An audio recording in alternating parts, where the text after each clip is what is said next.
Good evening, citizens. My name is Ban Shattersong, captain of the Bloody Hand Mercenary Company. But that guy is still asleep. Today, you're going to be talking to Chris. Hello. And I also have with me a very special guest for today's show. The character's name is Ravadi from the VAR. And, well, Becca, I'll let you introduce yourself now. I'm Becca. I'm a student. And I play Ravadi Founders Dance, a Thorn sort of researcher, Vallorn researcher, playing the bar. Has been described as a battle librarian. But yeah. When you say battle librarian, is this like beating people over the head with a book, or I feel it. Sometimes it feels like that. It really does. I have, yeah. I think at the last event, it did sort of, it did not quite come to being a metaphorical beating them over the head with a book. I think might turn physical at some point. You never know. I've seen a few like LARP safe bricks and frying pans. I'm sure a book isn't beyond the realm of reality. Seen some LARP safe books too. Fair. I've seen LARP safe turnips. Those are great. Yeah, have you seen the murder pies and the murder fruit? Yeah, with the knives in. Yeah. Oh. Yeah, I just oh, did you go to was it What's Your Game up in Gloucester? I didn't know. Says... No, because it's Goblin Workshop that do those. Yeah, that was it. Yeah. Some of them they go to some other LARPs that I go to, and I've seen them. I've seen some of their stuff. It's really good. Yeah, I when I first saw it, because not aware of knives and fruit, it's not not quite a daily occurrence. But I went in thinking, oh, that's cool, like a LARP safe carrot. Like I'll just tuck that in my pocket. Yeah, the carrots. Yeah, and then I took the top off it, and I was like, what the fuck? Just a blade. I'm like, give it to me, please. This is great. I got a pork pie for my brother, and he had no idea what it was. So he this was for his birthday. He unwrapped it, and he's like, "Oh, Chris, it's a LARP safe pork pie. Like, why have you done this to me?" I was like, "Just pull out a slice," and he did. Knife, and he was like, "I get it. But that's mint. That's so good. Yeah, so thank you so much for joining me today. And for those of you listening in, the idea of today's episode is we haven't got a hots or nots or a particular event to dissect. What we have is a character to dissect, I suppose. Maybe dissect is not the right word. Interview.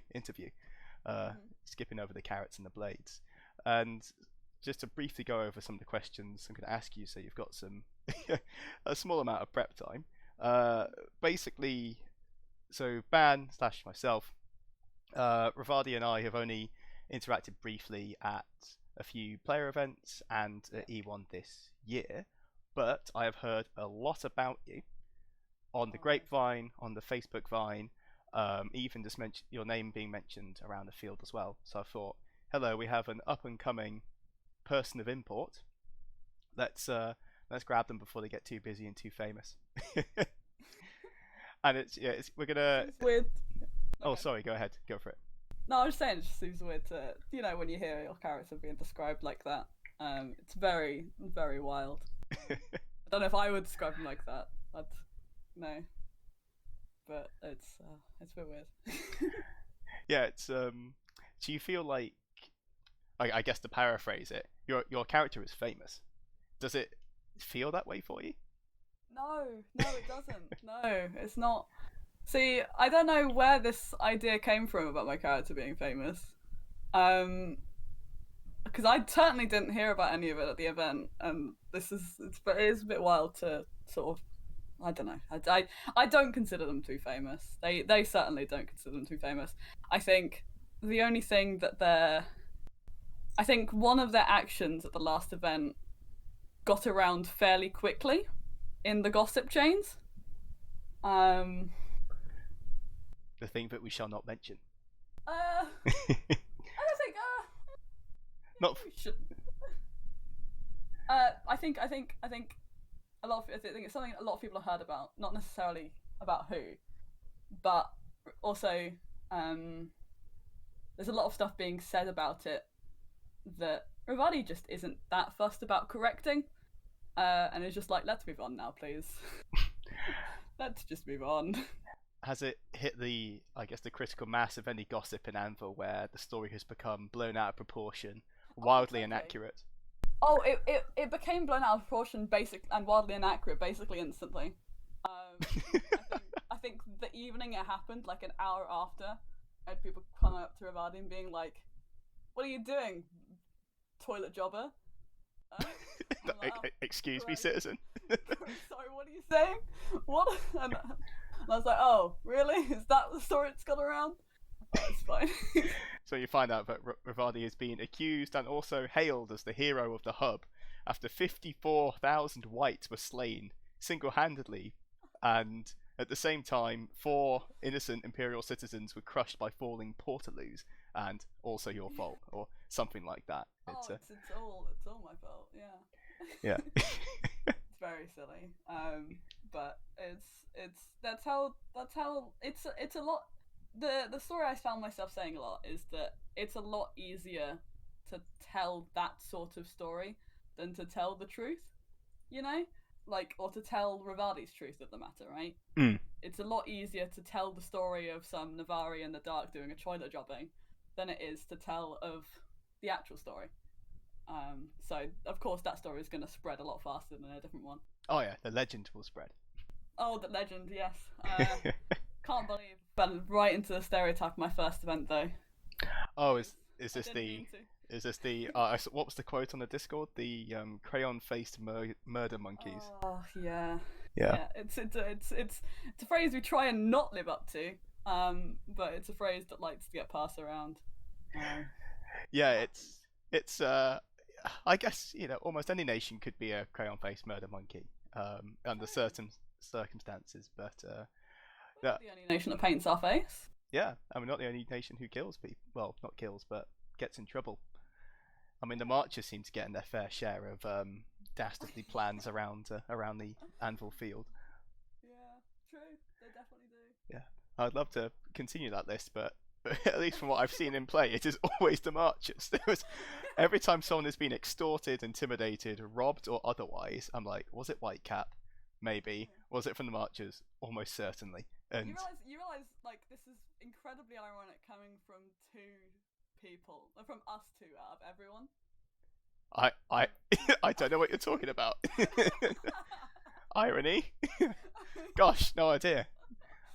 It's not really how it works. We can't exactly judge people for it. I feel like we've crossed both divides of the legal and perhaps illegal side of things, despite what, you know, I think. As far as I'm concerned, I am the protagonist and hero of Empire, but almost nobody agrees.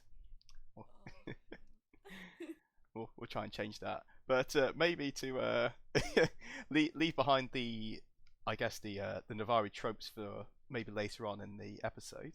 The key questions I wanted to ask you today was first around, and I guess not quite your origin or your backstory, but more about, like, you started playing player events before you actually came to a main Anvil event, and now you've had one of those under your belt. Now I was going to ask you, like, what's your opinion of having tried both sides, and then after that I wanted to cover, you know, what got you into LARP in the first place. That is, I guess, kind of the OG origin story, and then you also have some phenomenal costumes and some design work that you've done for some of your characters, and I believe you do commissions and the like now, so wanted to kind of praise you for that, and also see, you know, what inspires you, or what kind of, I guess, creative patterns you have to get that kind of work, because I'm jealous, basically.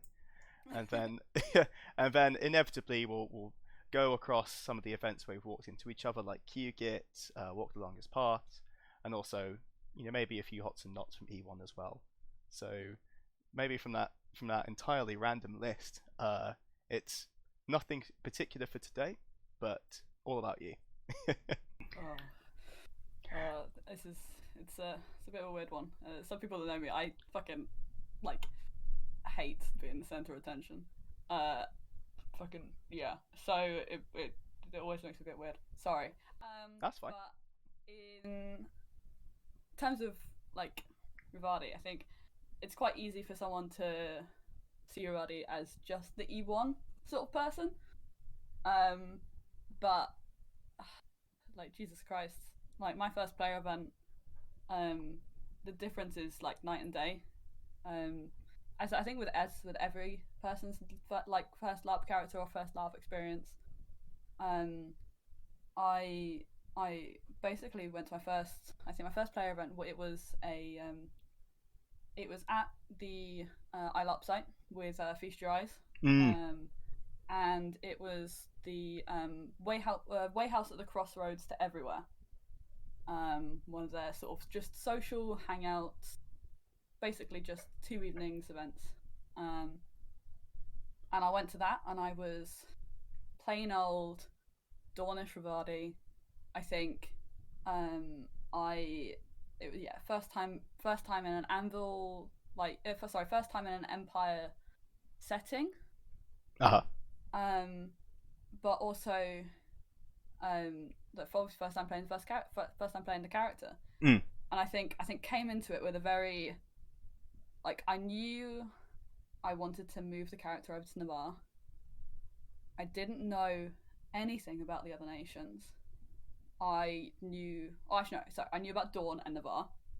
In fact, I think the day before the event, I read back up on Dawn because I've been reading too much in Navarre. That egregore change really get into your brain. Yeah, and I basically sort of sat there and was like, right, okay, I'm going to play Dawn as much as I can. I'll just play a standard Dawnish Yo-folk with like standard dreams of like wanting to become a noble, nothing too specific. And I think I had a favourite virtue, and I knew sort of a bit about the characters' motivations and why they were coming to Anvil. Nice. Like, I think that's what like most people start with. That's a pretty good start. Yeah. My personal one was my brother I mentioned previously. He said, "Hey Chris," because I used to work at Games Workshop. The exact quote was, "Hey Chris, you hang out with a bunch of nerds. I want to go LARPing. Can you go and ask if any of them go?" So I walk into work that day and I say, "Hey guys," I repeat the exact line, and then one of the guys turns around and goes, "Yeah, I'm going in 2 weeks. Do you want some tickets?" And that's how I got into LARPing. I turned up just not sure what to expect. Not dressed well, no character idea, hadn't read the wiki. I turned up and had a few drinks and a good time. So I think your approach, much more professional, much more prepared. Again, at this point, I'd been waiting for a year and a few months. This was me. This was a year after I decided I was going to Empire and started making kit and started looking into the wiki. At this point, this player event was. Gotcha. And had you done LARPing before Empire, or was this like your first step into it? I had played a home game a few years prior, but nothing. No, basically no. A home game? Sorry. I played so my friends, I went to a birthday party once, and then they were like, "Hey, we're LARPing tomorrow. Do you want to stay over and do some LARPing?" And I'm like, "Sure, I'll sure." And yeah, it was good fun, but I never really knew how to get more into it. But then and then when I was at uni, so 2 years ago, a group of us decided a group of us that had like sort of playing D&D online. A group of us were like, hey, we're gonna get into LARPing. Oh, fantastic. And then I think the big group, we decided between 3 different nations. I think it was Wintermark, Brass Coast, and Dawn. And I sort of looked around and I sort of was like, hey, the Dawn group, I kind of, get along with. I know them the most out of everyone. So I was like, yeah, I'll be Dawnish. Fantastic. So you'd had some experience of sort of role-playing games from D&D side, and would you say that LARP is kind of the next natural step for any prospective D&D player? Yeah, I think I don't play like online roleplay or tabletop roleplay anymore. I kind of burnt myself out of it on it like a while ago.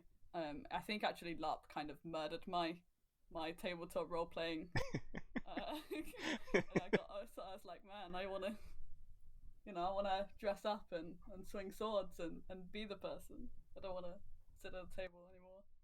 Was that Um, after did that really kick in after you'd had one event to kind of taste it, or no, did it kick in not before? even that. No, I mean, to be fair, I burnt myself out on tabletop before I properly got into LARPing. Gotcha. But I think the fact that I found LARPing kind of filled that void, and made it a lot cooler. Um, but yeah, I wouldn't really compare. I think they're just different mediums because my tabletop role playing experience is completely different to any LARP role play. Completely different. Definitely, definitely. Yeah. Especially, I guess, what was the right term? Fest LARPs like Empire. Yeah. Like with tabletop D and tabletops, those kind of scale of game, you are the hero, and your DM makes sure that that reality kind of comes true. Unless you're playing like The Witcher or something, in which case you lose your arm in the first 30 minutes, Sol. If you're listening, you see. But sorry, not salty at all about that. Not salty at all. But yeah, you turn up at Empire, and you're just someone. You're a civilian on the streets, and you kind of get to make your own fortune, and it's that I wonderful totally element prefer of that. yeah, it's that Totally. escapism Like, and building something great rather than oh, I'm already a super powerful warrior or a incredibly powerful wizard. You've got to sit there and scrape your way through the march of mud towards the top. yeah. No, I totally like that.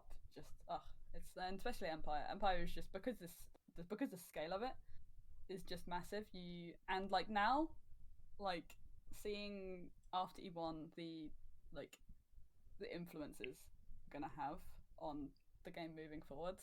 It's very exciting to see like this world move along with the players and like hearing about decisions the player have made and then it move along is just it's so good, so good. Yeah, especially when I think some of the Winds of Fortune or the Winds of War Oh are out yeah, now. Two Winds of War just came out. Yeah, Yeah, those that dates for the people that are listening. That dates when we did.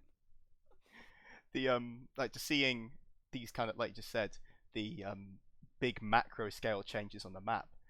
All of those have let alone the people who take the field and battle for that outcome, but also all of the off battlefield actions going on. There's probably 100 people behind each of these Winds of War in some moderate to major aspect. You've got generals, of course, with army movements, but they'll have runners. They'll be talking to senators. All of them will have adjutants. And all those other adjutants will have, I guess, brokers behind it. You might have people politically trading for certain favors. Just their mates. Yeah, just Yeah, their friends helping them out. yeah. Yeah. Yeah, crazy amount of depth. It's you're totally right. It's awesome to see to have so much freedom and at the same time that satisfaction. I don't know if you get it, but the satisfaction of when you have an impact on something, anything, even if it's something quite small, you've got the knowledge that you've crafted that from the beginning, and 100%. yeah, Yeah. Yeah. it's kind of like growing plants, I guess, but far more interesting. Yeah. Cool. So, I guess sorry, that was quite a segue. The first question was actually going to be, I've oversimplified this on my notes here, but do you prefer large events like E1 or smaller player events? And you don't have to say yes or no because that is a hard question to answer. It's I don't think you can prefer one or the other, right? Is that because because I went to a lot of player events, um, and I've also been to smaller scale LARPs, and small scale LARPs and player events are great in that you get amazing character developing interpersonal roleplay with people. Like Roddy's closest friends are people that they've been to multiple player events with and had deep and meaningful conversations with. Mm. Um, in fact, uh, and like had some really good shorter moments at Anvil, but really to define those relationships further at Anvil. But you don't really, unless you purposely set a lot of time aside to do it. I don't feel like at least I didn't really have time to do that at the last event. But I did with player events. It was all just leading up to the big Anvil events because anything I wanted to do had to wait for it. And towards the end of the player events, it was just being like, I've said this, I've done the same spiel for the past 5 events. Now I need to actually like can I please just move it along now? The plot. I need to turn the page. Like, can we please turn the page? Exactly. Like you can analyze 2 pages of writing as much as 2 pages of a book as much as you want, but at some point you gotta shift it along. Oh yeah. And fucking Anvil is amazing, absolutely amazing. Yeah. How did it feel walking on? I guess two questions here. The first is, how did it feel walking onto the field, the sort of OC, like, you know, parking up, unpacking your tent and realizing just how big the place was? And then the second is, how did it feel, you know, at 6 o'clock, snap, time in, and like, how did those 2 moments feel? It's gonna sound weird, but it is something that's shared with a few of us new players that've been online for like and talking to people about this for 2 years. I did a walk around site and was like, huh, that's smaller than I expected.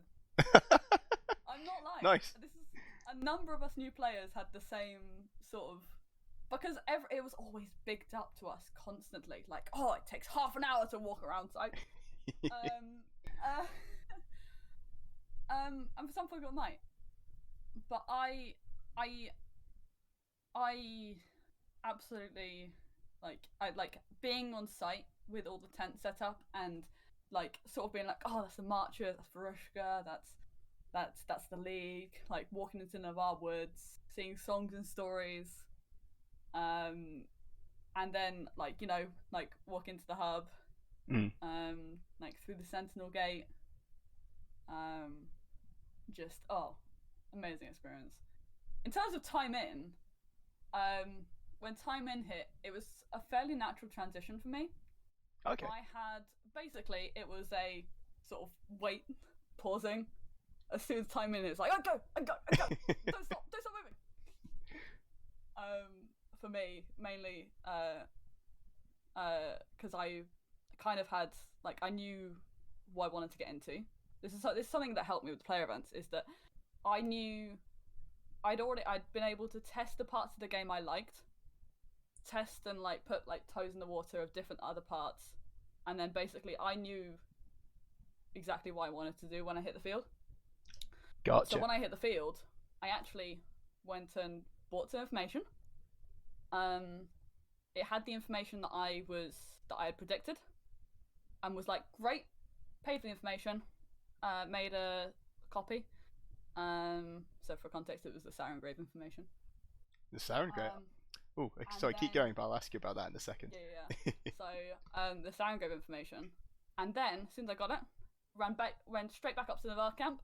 Standing had already started, so I was like, oh, I'm late, and sort of weasel my way in, and sort of get Brenos' attention because I'd spoken to him at a player event and was like, hey, I've got some information to kind of announce. And then they put me on to, like, they were like, you're next on the list, announce this sort of thing. And then I sort of announced to the nation at the first standing about Sarengrave, which was kind of I've got 2 major highlights of the last event of E1, and it was that time in moment for me. Okay. To sort of be like, this is me in the nation. Hi, I am here. But also, for the character perspective, it was basically this information is here now. Navarre and all of Navarre need to know this, which is why it was a standing announcement rather than a council's announcement. So Navarre have, like, you know, like, so for people listening, they have different councils that you can go to after our main national meeting. But in this decision, as a character, it was like, no, Navarre need to know this information. And I don't feel too bad sharing it now because it's on the wiki. But but it was the location of the last Vallorn heart. Oh. The location of the last Vallorn heart. And being able to announce that, because it's quite a like heart-wrenching moment for Navarre, at least it was for me, as someone who is heavily involved in the Vallorn research stuff, to be like, we now know where all of the Torino cities were, we have their locations, and this is the last Vallorn heart, that there won't, like, you know, and that was quite cool to be like, this is where it is, this is some basic information on it, come talk to me about this afterwards if you want. And then that was my event. That kicked off my event, and it was really cool. But I didn't really have like the problem of like getting into character, because I'd had a lot of practice at other events. Yeah, an RP veteran at this point. So with Sarengrave and that final Vallorn heart, so I might be jumping ahead of myself here. Mm-hmm. If we hunt that down and kill it off on top of the ones we already know about, are we done? Is it GG Vallorn, you lost, nice try? No. Damn. I'm sorry. Well, Damn. you know, we have to you know, you have to get rid of all of them.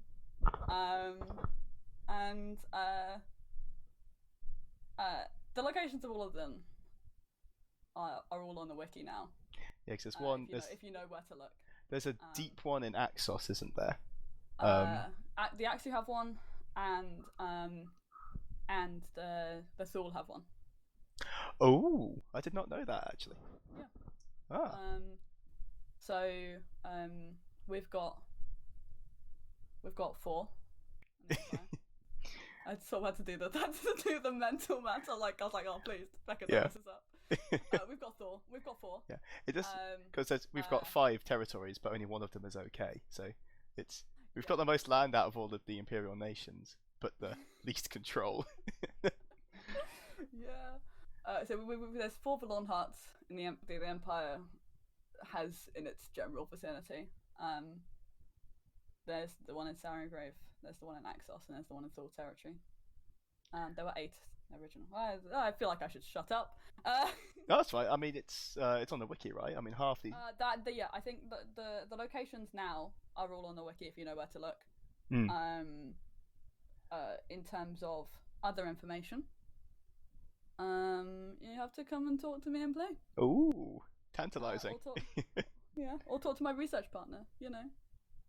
Yeah, so I've been dying to ask actually, what got you into the Vallorn? Because are you going for leaders? Because we were talking about this at Walk Along This Path. You're going for the position, aren't you? For the advisor on the Vallorn? Is that the right way to say it? Yes. So the advisor on the Vallorn position is now vacant. Talked about it a lot at Walk Along This Path. I feel like I need to keep that stuff to myself, because I talked about it a lot at Walk Along This Path, and Ravadi is very conflicted, not about the position, but about their loyalties to their friend, who is also going for the position. Shane, this is a podcast. I've got a mischievous smile on my face. On an OC point, what got you interested in, like, I guess to like give an example. So some people turn up to Empire because they enjoy the idea of going to a big battle, or some of them want to be, run a shop or a brewery, and it's an opportunity to do so. Of course, senators want to try out almost like being in real life politics, but without the skullduggery that goes with it. Ish. The real skullduggery that goes with it. What pulled you into the liking for Vallorn? Is it because they're cool ass plant zombies and they're fun to kill? I honestly stumbled into it in play. Oh, interesting. Which was at my first ever player event. An offhanded comment from an Urazeni. Now has just spiraled out of control. Offhanded comment about a synod motion, and a very prevalent synod motion, And then then we went to a player event where we investigated some stuff, and we were like, this complicates matters. And then from then it was sort of Becca OC going through all the historical researches on the wiki, and basically learning as much on the wiki as possible about the Vallorn. Nice. I'll have to get you to do one of my episodes for me. Basically, yeah. So then going through the wiki and researching all that stuff, OC, and then basically having Ravadi go through like the Castellan libraries, because they were still Dornish at the time. Gotcha. And that was kind of because I knew I wanted to move Ravadi from Dawn to Navarre. I mean, naturally, green is this year's color, so. True. But IC making that change was basically kind of railroading Ravadi down it, but Ravadi having that realization about the Vallorn and researching it, because you can be interested in the Vallorn from a Dornish perspective, right? But your motivations for doing so kind of shapes who you are. Mm-hmm. And Ravadi went to a player event, a Dornish castle party hosted by the Rondels and the Dakotas, and a lot of people there were like talking to Ravadi about it and being like, "Oh, you should request your test of metal," and having that realization in character that I'm not doing this for glory, I think was the line for Ravadi that was like, "Fuck." I am not in the right nation. Every single noble turns, so like in horror film, their necks spin 90 degrees. So Ravadi didn't say that out loud. Oh, phew. That was the like interior thing that was like, because Ravadi was like flustered, and was conflicted, being like, "Fuck, I need to make a really good impression for my house because I'm like wearing their colors. I need to represent them well. I can't make a fool of myself. I can't spread drama about the house, so I have to give a Dornish response." And everybody spilled out a Dornish response, but then went and spoke to an Avari about it and was like, "Fuck, I'm not doing this for glory. Why? What is going on?" And having that like conflict was super fun to play out. And then I was meant to go to the Vallorn Symposium, which was after that event.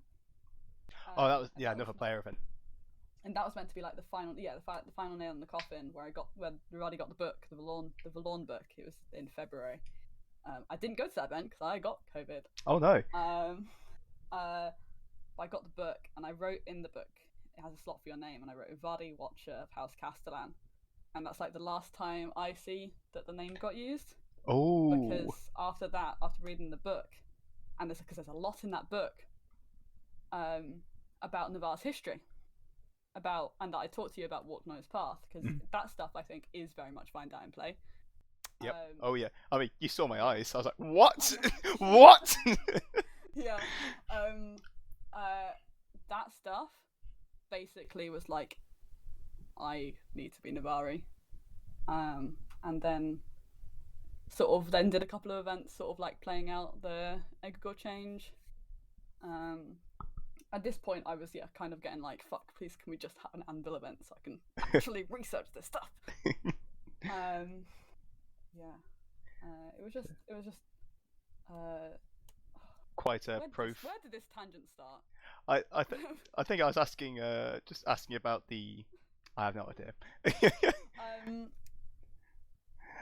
Basically. Yeah. So you were presented with quite a profound decision before jumping over to us. Sorry, that's. I guess final question on the Vallorn. How was it to go on a skirmish against them at Anvil? So, I led my first skirmish that went through the Sentinel Gate. You did. Yeah. It was quite. It was great. I think the skirmish went. I mean how the skirmish went. I had a discussions with like the other people, and like I had a sort of debrief with the other skirmish captains in the VAR and some other people at the skirmish, and the other skirmish captains that were on the skirmish.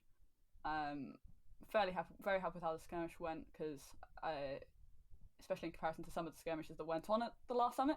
Yep. I loved it. I had done some skirmishes at like some combat player events, which includes Quiet Glade and Shadow, which were very heavy on the skirmishes.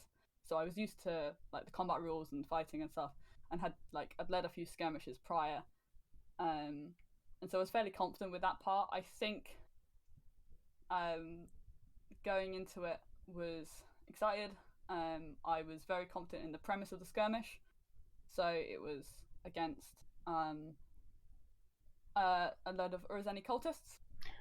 Is it Green Spire? So it was Green Fountain Spire. Green Fountain Fire, that was it.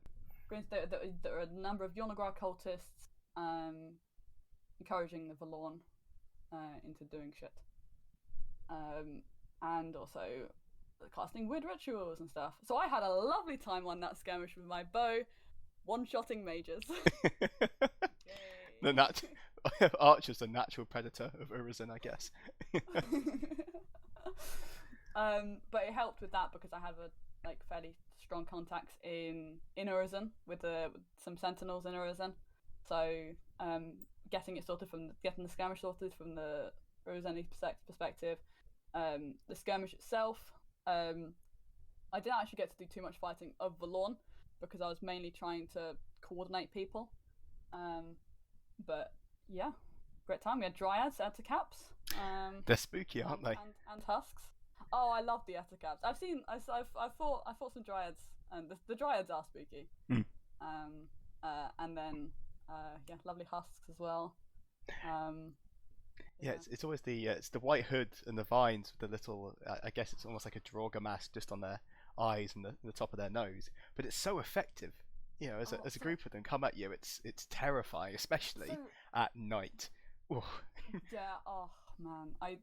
So from an OC perspective, the thing that got me to move to the bar and was people showing me pictures of Vallorn.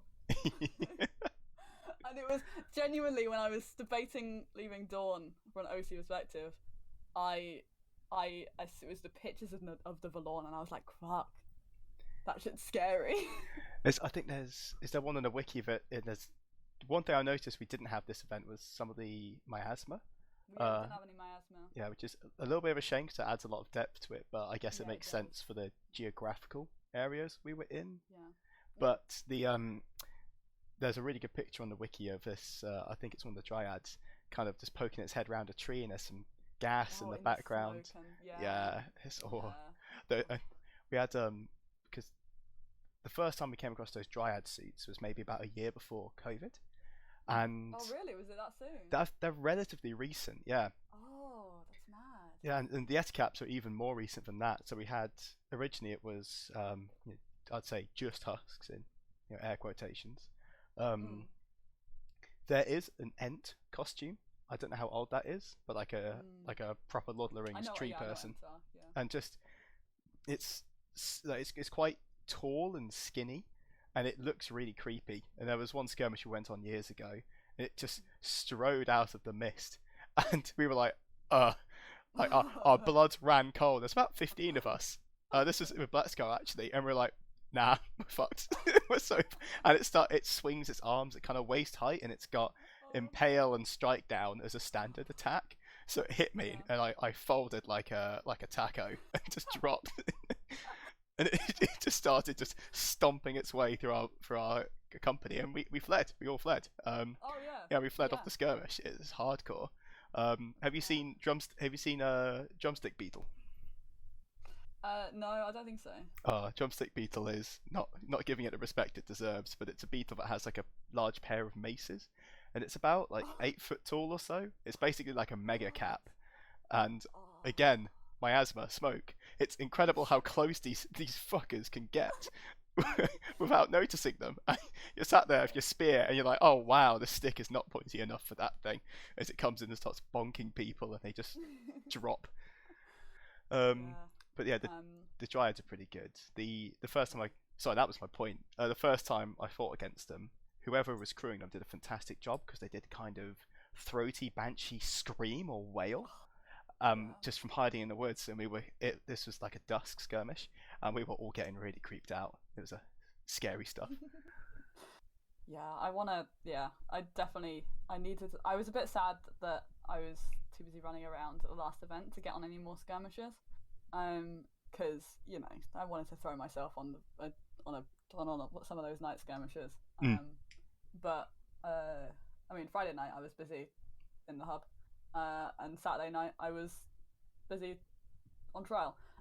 So, Busy doing something in the hub with the militia, not illegal. not illegal, yes. Obviously, the rest of it's fun and play.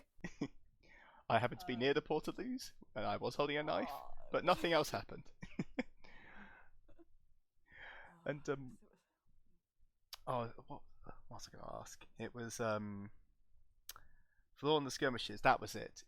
How tough they were. I've got to say, from this was your first time in Anvil. Like skirmishes are usually a bit tougher than the main sort of Saturday and Sunday battles, yeah, but see that there. the Vallorn skirmishes were tough. This event, I don't think a single one succeeded. I think so.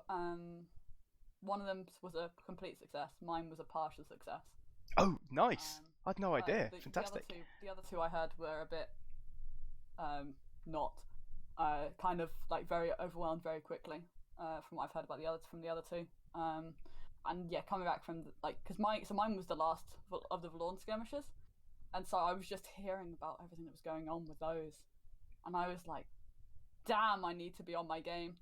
And I think yeah, I was really happy with what happened on ours. It could have happened better, but obviously that's between me and the other skirmish captains where we exchanged feedback and stuff. Yeah. Oh, it's sort of. I guess I see your and also OC as well. You're concerned is people come through and like, oh, that's really tough. That's really tough. It kind of demoralizes you. But maybe on an OC side, did that make you excited of like, oh, this is going to be crunchy, or was it the opposite? Yeah, totally. No, it was. Oh, I think at the time I was mainly concerned in trying to make sure that mine went well, rather than I was excited for a good scrap, but again, like most of my concern on the skirmish was keeping track of everyone, trying to position people and generally coordinate, and then in my downtime just one shot some majors. 360 no scope jumping off a log. Yeah, nice. Yeah, exactly. Yeah. And yeah, I would have loved to have grabbed a spear and gone up and poked some Etacaps. But is what it is. Yeah, the tactical weight of knocking out some of the mages is, I'd argue, greater than the Etacaps. Yeah, we had there was something similar that kicked off a few years ago, a few years pre-COVID. I was quite new at this point. There was I think this is when there was an undead army walking around in Dawn in Fever Water. So these the Wind Husks. Yeah, them. In the Woodwater, yeah, because that's kind of part of my character's backstory. It's a bit weird. Oh, nice. Oh, yeah, we we got on a few of those. There was 3 skirmishes at night. This was like the autumn equinox. It was starting to actually get dark in the evening because there weren't any night skirmishes last event. These are the ones I was talking about ages ago. You don't worry, you didn't miss out. But the Fever Water skirmishes started off with the Brass Coast going in with a party of 20 because Anvil was a lot quieter back then. Relatively 20 freeborn went in and so 15 came out screaming, terrified and otherwise rattled, and losing 5 people on the skirmish was a lot. And then the local Dornish party was like, gosh, well, right, we're going to go in and batter these fucking whites is what we were fighting. So they all got tooled up in their armor and brought a bunch of priests with them. About 4 of them come back out, just again screaming, terrified, lamenting their houses, and we were sat there as the third group to go in, all Navarre, and we were staring like OC. I was like, oh, this is going to be awesome. IC, we are shitting ourselves. We're sat there with our our light tunics on and our knives, and we're like, oh, we're so dead. And we went through the gate and literally made a defensive wall on the other side of it. We didn't go into the woods. We heard some howling and some screeching. Our commander was like, nah. We came back through. So to our shame, we might have run from a fight, but I guess to go back to the point on like the Vallorn spooking you out and seeing other skirmishers and other groups get absolutely wrecked. It's it's very fun, but at the same time it really has a heavy impact on how your character behaves as well. And that kind of it's is fun fear the right way to describe it, because you're not actually afraid because it's LARPing, right? But your Oh, character okay. is very much afraid, and you get that adrenaline spike. Yeah, I mean, it's kind of a bit sad that I can't if I go on a night if Ravadi goes on a night skirmish, they're kind of a bit useless. I don't have any weapon skills other than marksman, so night skirmish wise, it's not the best. Um, I need to get because I did it at Walk Noise Path. I just borrowed an Alderman's Edge off of my off of our Thornborn, and then was like spearing it up. And Mm. man, I love using a spear. Like I do, I really do.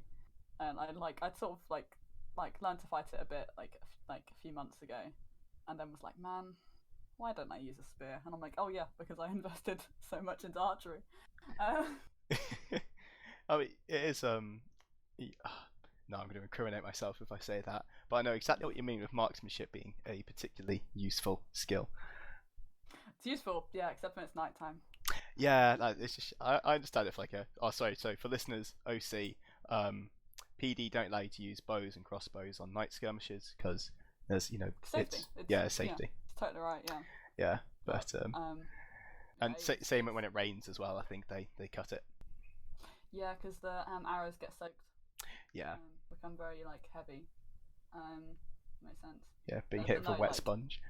yeah, it's but I mean it's yeah. I really wanted to find myself on a night skirmish at Anvil, but yeah, I was in the evenings was a bit all over the place, especially like when I like was like heard some of them coming back on the Saturday night skirmishes. Oh, the Oh, drama of those. which ones were those?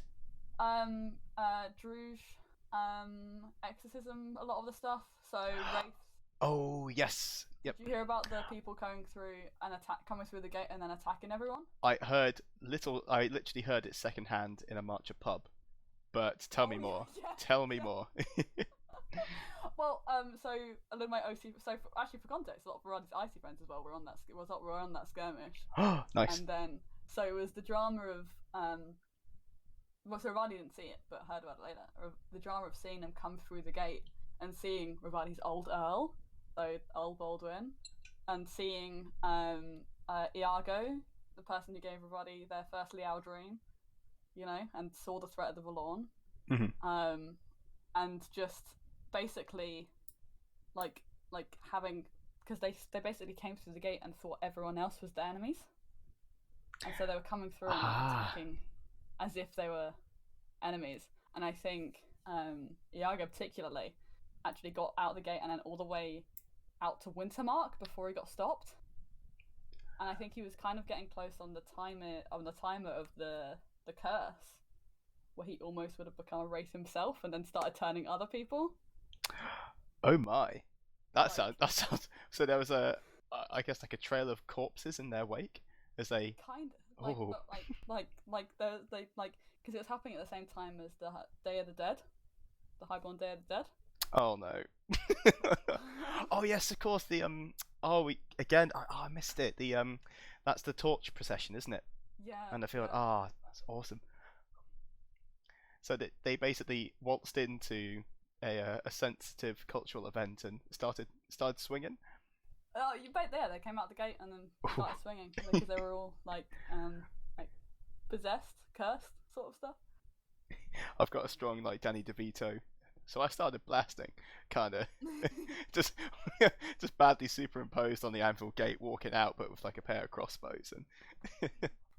But also they weren't exactly because obviously they were coming up on a night skirmish as well. They weren't exactly they weren't exactly like weak characters either. Like I think because Vito was there, and Vito's like a bajillion point character because he's an E1 character, um, with his massive shield and spear, Is so that played by Johnny. the Kohan, right? Yeah, yeah. Oh yes, that is a And scary, then scary, scary prospect. and then Max, who plays old Baldwin, he's an awesome battle mage. And then they have their own like physic and like so like Emma plays Thea was there like sort of like I love Thea, but Thea's been through so much. Like, oh. Just yeah, and like that like and this is all people that Ravadi knows. Obviously Vito Ravadi it's complicated. Uh, Oh wow, what a word!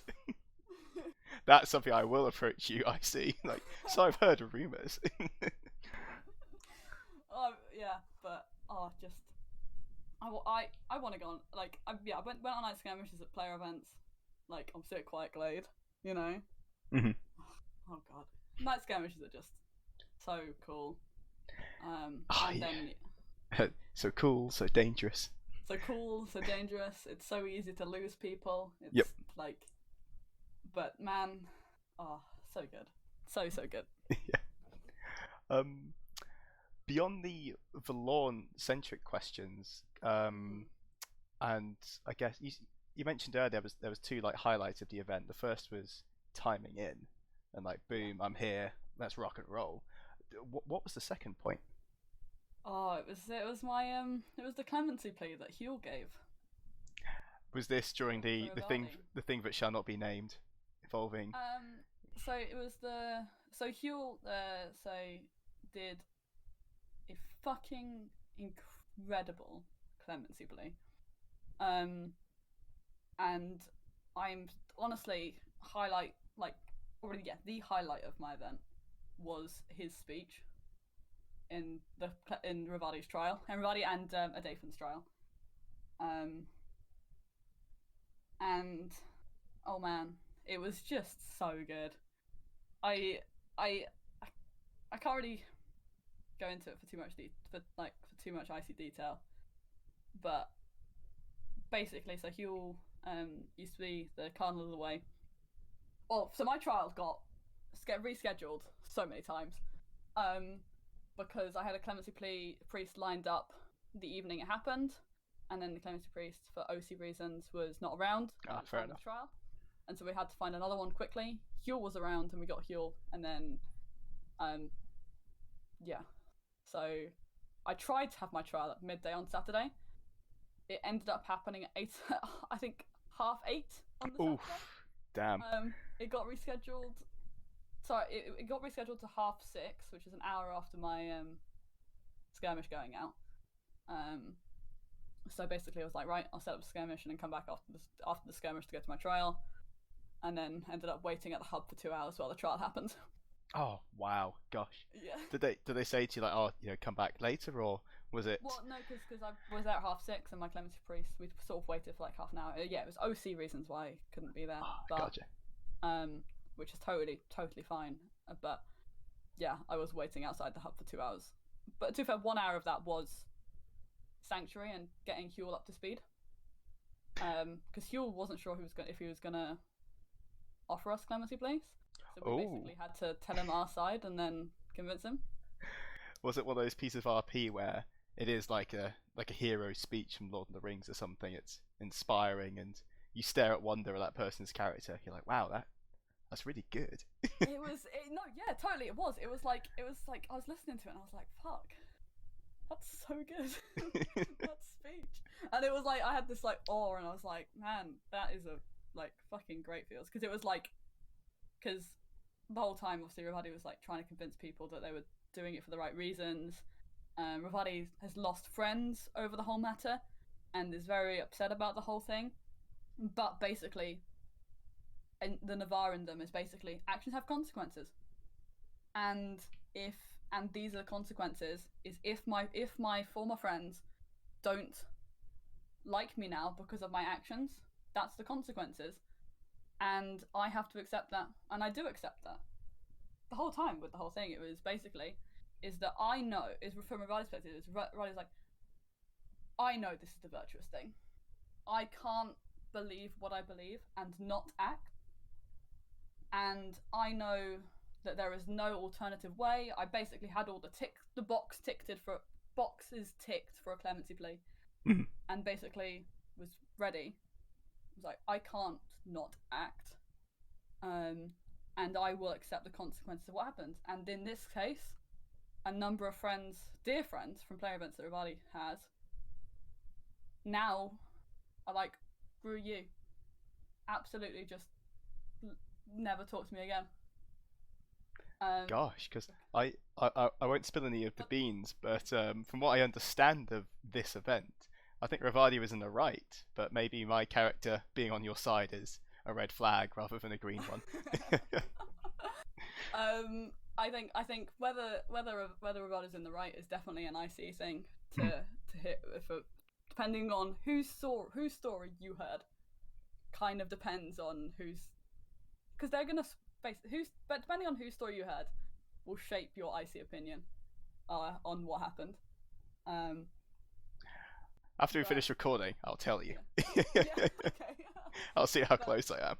But basically, is having that sort of like Ravadi being like, I'll accept the consequences of my actions, even if that's execution, right?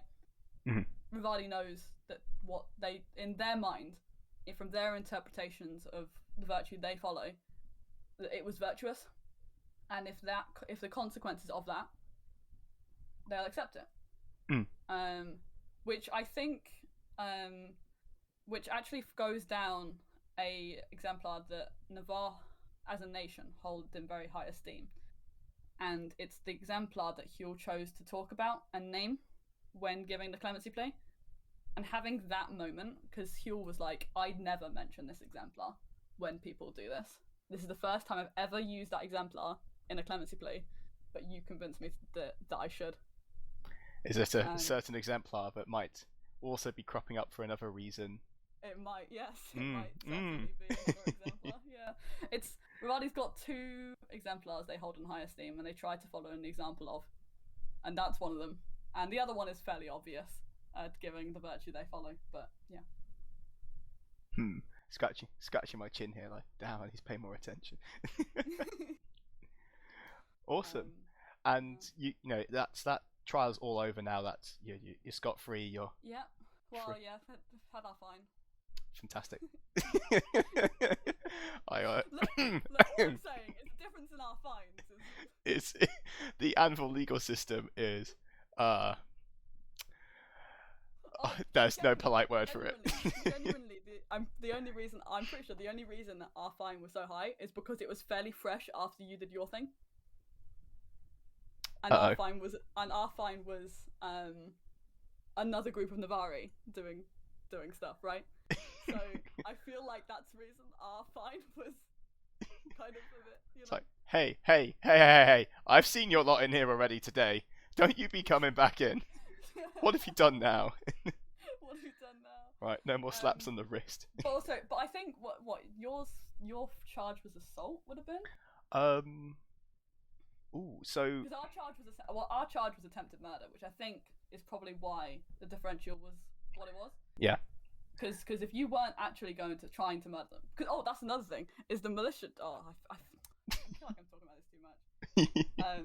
But this is the other thing is the militia tried to get us to rephrase our account of the crime, and when we gave when Ravadi was like, no, I'm not taking the lesser charge. I fully attempted to murder them. So I'm imagining you saying that, eyes steeled into theirs, like I wanted to kill them. That's basic. To be fair, yeah. No, I wanted to kill them. Was basically what Ravadi said. Hardcore. And the militia officer's like, wow, damn. Double down, don't back down, okay? Yeah, the way I guess. When it comes to virtuous action, okay? I want to disclaim this. I guess for people listening in who don't know about the way the legal system works at Anvil, they are inquisitorial. So what happens is they go off and find evidence until they think they know what happened. Now they could totally fudge this and spend 5 minutes listening to gossip in a tavern, or spend 4 hours interrogating people, and often it's somewhere in the middle. You don't get to defend yourself unless you plead guilty. So with both of us and our various, I don't want to say criminal because we're not criminals, we're virtuous citizens, but our difficulties. We are both convicted criminals. Damn it. Okay, us hardened criminals. Oh, shut up. we had to admit we were guilty before we could use a clemency plea, which is when a priest comes in and argues that our actions were virtuous and that we should be given a lesser sentence. And the mechanic behind this is to make sure that trials are really quick but very dramatic.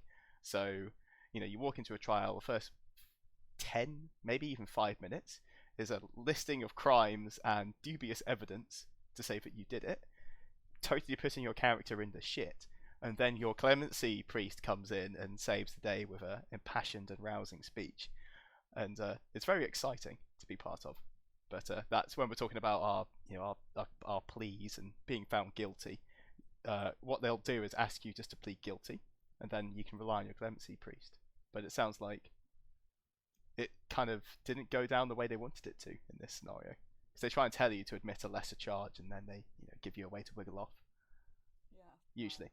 Ish. Yeah. So no, the militia though did a fucking incredible job. They didn't really have to do, like, in terms of they didn't exactly have to try and find us, because it happened and then Ravadi handed themselves in. So it was like, it didn't really, they didn't have to come and find us, find out who did it. It was basically a case of gathering all the witness statements. But they did a fucking amazing job. I'm so thankful to them for it. Were the witness statements accurate? Or accurate enough? Because we had some hilarious ones for mine. The witness statements were some conflicting stuff, but that is, again, that's all I see stuff. But yeah. Fantastic, yeah. Without going, I won't go into. There's another episode on this around my one, but the one I can't get over is the description of 3 black and hooded cloaked assailants running off together, and I was like, who made that up? I heard about what went down. Yeah, I questioned about it basically instantly after it happened. I was like, what? Well, you got questioned. You're in the Vari Archer. What do you know? And I'm like, Can you imagine that? Like, what's our suspect? A Navarian archer. Like, that narrows it down. Great. Yeah,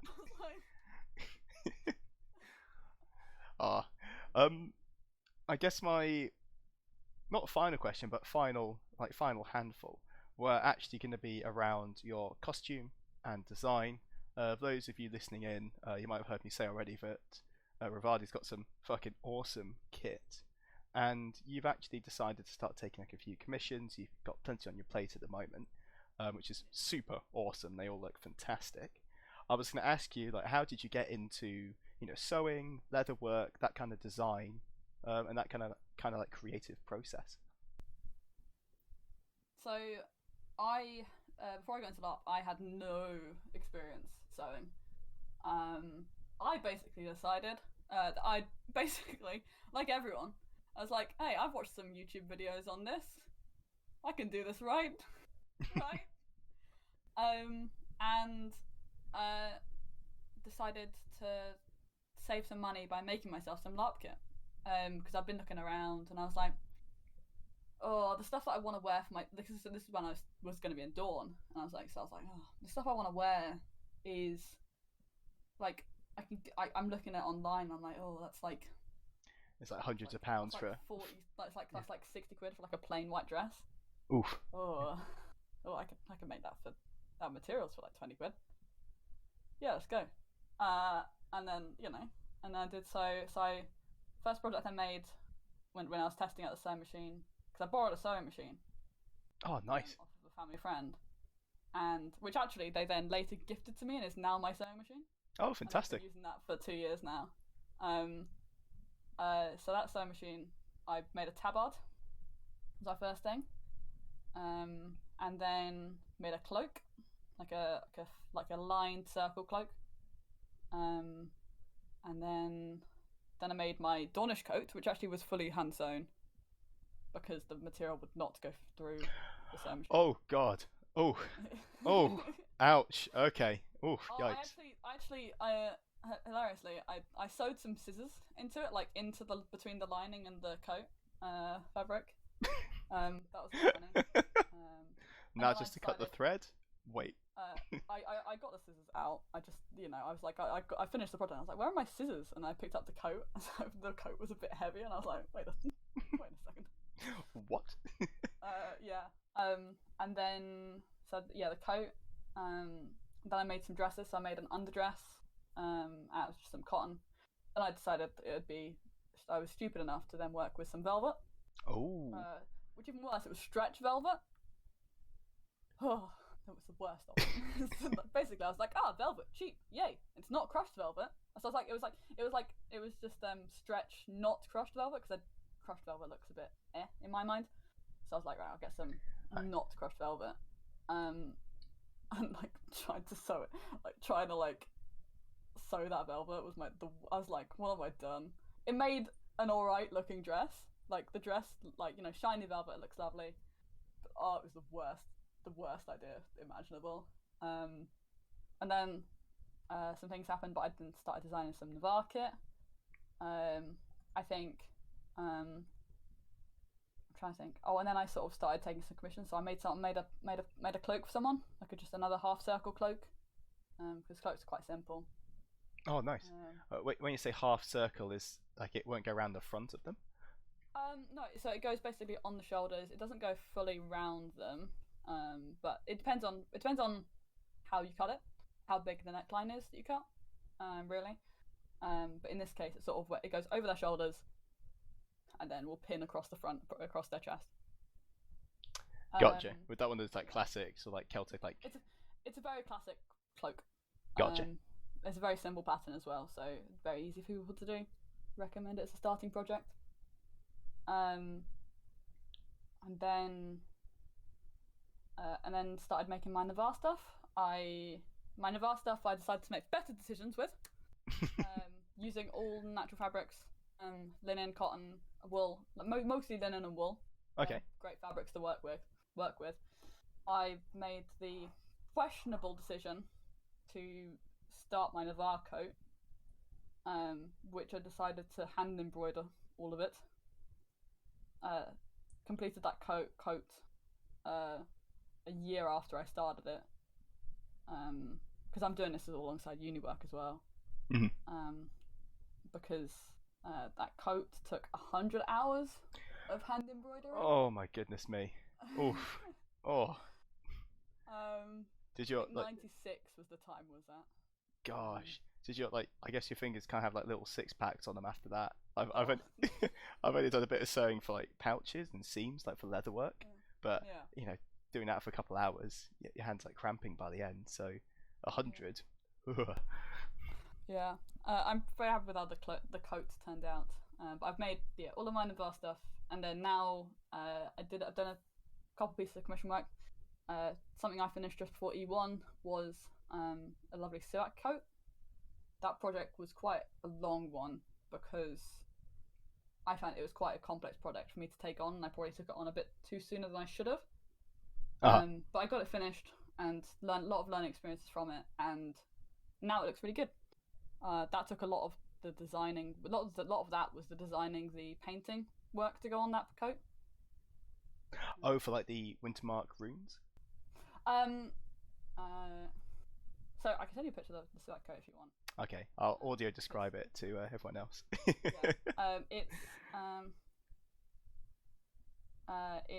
It's quite a complex bit of kit. In the pattern is not that bad because it's basically just I think the difference with that one was trying to do something purely off of someone's measurements for the first time.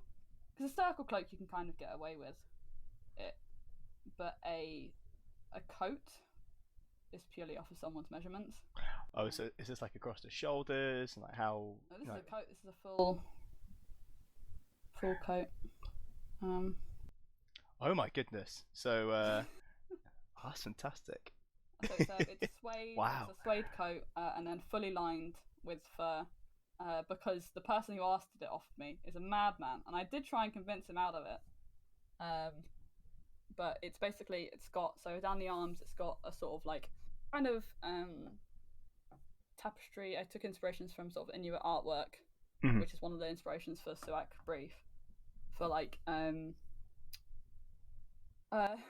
looked to tell the character story, and then interface, and then a lot of runes and animal imagery. And which rune is that on the elbow? So it's the one with the dag or the curve, and then a little star in the center. They have I can't remember exactly what runes they are, but they're all day runes because he's a day mage. Ah, fantastic! And the ones that are the most prominent are the ones that the character feels most inclined to.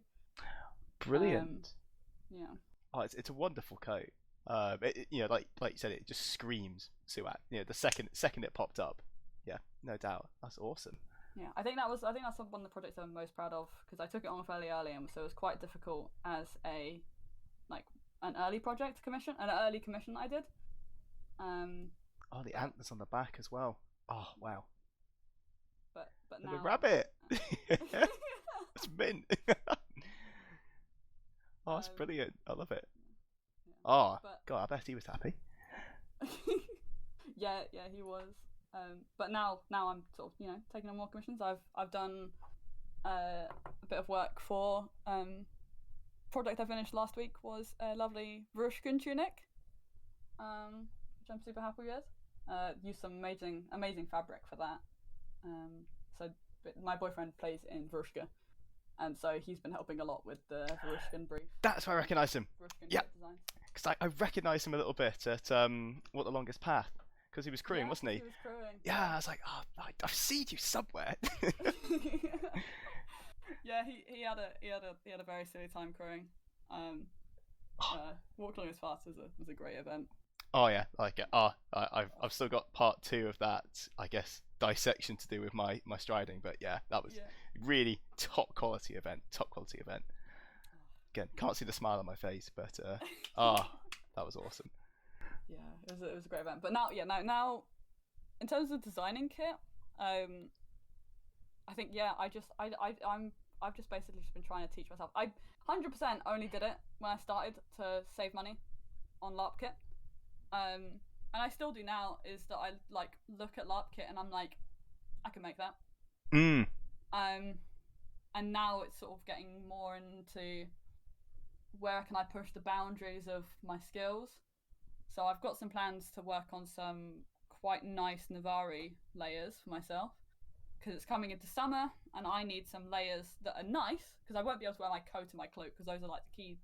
Those are my nice bits of kit for my kit, and I won't be able to wear them in summer. So I need to have some nice layers, underlayers, for my kit now. Oh yeah, so where can I? Yeah. I kind of want to. So my next bits of what I want to work on for my kit is separate from commissions, is working on textual work. So I want to have some braided fabric. I want to have some like smocking. So to like work off of like Navarre Hearth magic with braiding. I want to kind of do textual work to make it look like there are actual vines like on my clothes instead of just like embroidered ones. So there's a technique you can do with like actual like twisting fabric and hand sewing it down onto clothes, which I'm hoping will look quite nice. Oh yeah, you'll I've forgotten the name of it, but there's a League magazine that does the fashion of the Looking Glass. That's it, the Looking Glass. Yeah. See some of your entries appearing in that maybe. Being a trendsetter, I guess, for the Navari summer fashion. I don't know. I think there's actually someone was talking online about doing a Navarre fashion show. Ooh. A Navarre specific fashion show. I don't think Ravadi's really in for a chance, because Ravadi knows of some very, very good Navarre kit out there. But we can just have some nice kit. To be honest. Get out on the. I just want to have some nice kit. Yeah, get out on the, like I said, the catwalk, the trod walk, I guess, and show it off. Yeah, I guess. Yeah, that's. I would. Yeah, that'd be really fun. That'd be a really interesting event to see, because there are. Your kit's great. I got my tunics all commissioned years ago, and I love it to pieces.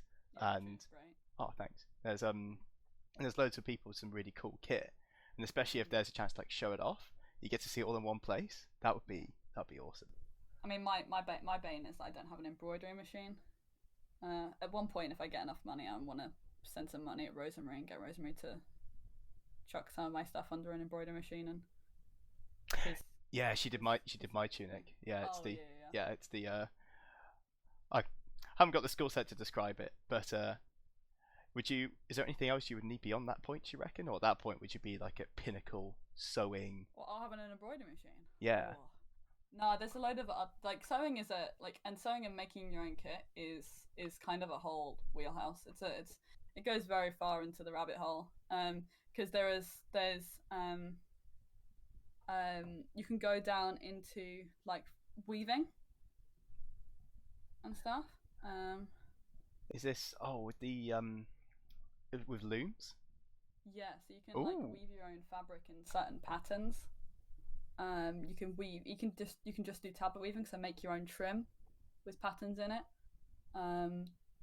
Like I want to go more into my next step is like to do like textual work and like smocking.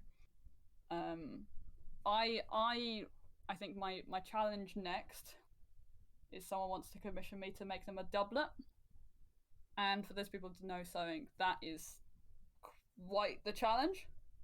I'm still debating taking that up because I'm not sure how well I'll be able to do it, but I think I probably will, because that is quite something to do a doublet.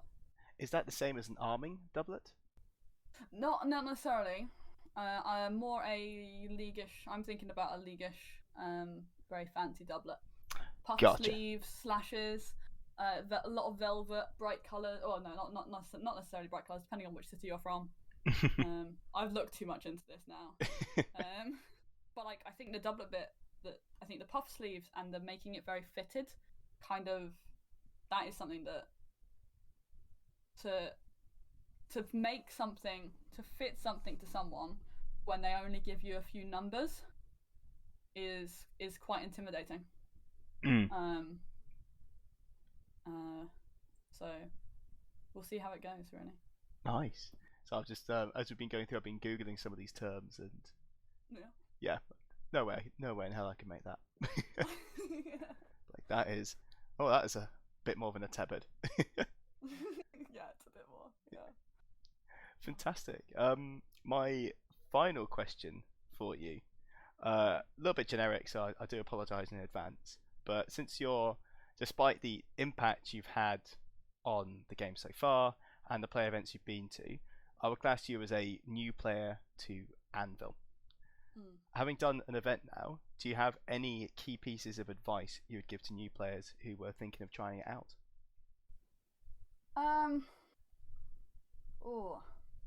think the bit of advice that you probably hear like over and over again is that I certainly heard over and over again, in that the bits that I've had the most fun with, at least, is picking some strong opinions and just going for it. I think the advice was just generally just go for it, throw yourself into it.